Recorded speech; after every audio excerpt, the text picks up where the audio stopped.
popular sweets in English? Would you like to learn some important vocabulary to describe sweet foods in English? Welcome to Jen's Jyugyou. My name is Jen, and today we are at the Toronto Sweets Festival, and you're going to learn vocabulary connected to sweets. First, we're going to eat some ice cream inside a Hong Kong-style waffle cone. The ice cream is starting to melt already because the waffle cone is hot, but the ice cream is cool. So melt is when things start dripping. They used to be cold and now they're becoming too warm and they start dripping. But this ice cream looks cool and refreshing. So let's dig in. Dig in means to eat something. So let's dig into this ice cream in a Hong Kong style waffle cone. Holy cannoli! The next snack that we're going to eat are cannolis, which I believe are originally from Italy. They are a crispy outside, outside, and inside is cream filling. Let's try. This is called a popsicle in English. A popsicle is different from ice cream because usually there's not milk in it. This is called a popsicle. It's like a frozen dessert on a stick. This particular flavor is chocolate hazelnut. Let's try. The texture inside is very gooey. Watch. Right, so that kind of stringy texture like cheese on pizza is called gooey. Gooey is a great adjective to describe things that kind of go like this, like, right? You can see there's little bits of string kind of. That is gooey. So this is a popsicle with a gooey center and it's dripping, it's melting. Next, we're going to eat two sweets from the same place called Ida's. Here I have a delicious shortbread cookie. I love shortbread cookies, especially at Christmas time. They're very buttery and smooth when you eat them, but they can also create lots of crumbs. So when you eat and you get little pieces of crumbs like this, pieces of food falling off, those are called crumbs. The shortbread is delicious. The second thing from the same place that we're going to try is this, mango crepe. So it's a crepe made with mango puree and inside is fresh mango fruit. So fruit makes it seem like it is more healthy. And you notice we use the adjective fresh. So when we have something that is fresh, it makes it seem more delicious and new. Fresh basically means new, and we usually use this word connected to fruit and food and sometimes your feeling when you wake up in the morning. So some fresh fruit crepes and some buttery, crumbly shortbread. Next, we're going to try two foods created by Master Chef contestants. This is the thing I wanted to try the most.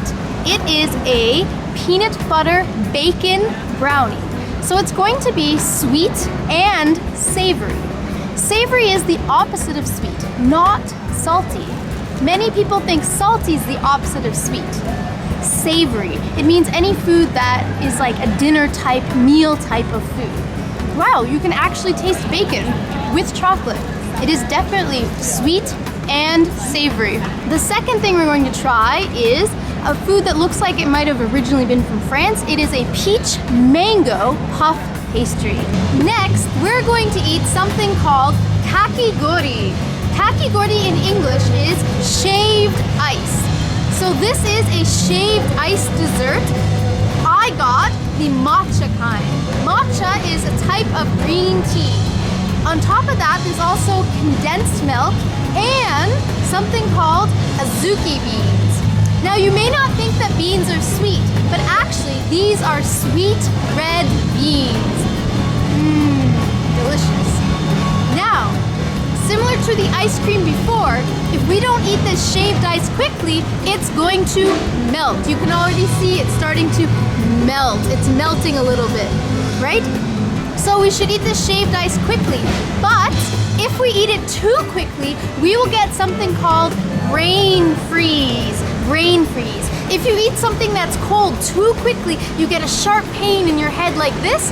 That is called brain freeze. So when you're eating cold desserts, cold sweets, make sure you eat them quickly so they don't melt, but not too quickly because you don't want to get brain freeze. After eating lots of sweet things, we want to try something bitter. Too much sweet, we need some balance. So we got some iced coffee. Nice and refreshing cold iced coffee because it's bitter. Bitter is the feeling of, oh wow. It's not exactly the same as sour. Sour is the feeling when you go, from eating like a lemon, for example. But bitter has more of like a dark taste. So something bitter because we've been eating so many things that are sweet. This is called a chimney stack. It's originally a traditional dessert from Hungary, but has become really popular in Canada.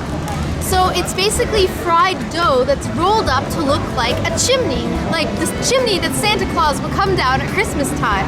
And inside the rolled up sugar-filled dough is some delicious ice cream, which is also starting to melt yet again. So this is called a chimney stack, a very delicious and unique dessert. Give it a try if you're ever around a place that sells them. Now I'm starting to get full because I've been eating a lot of sweets.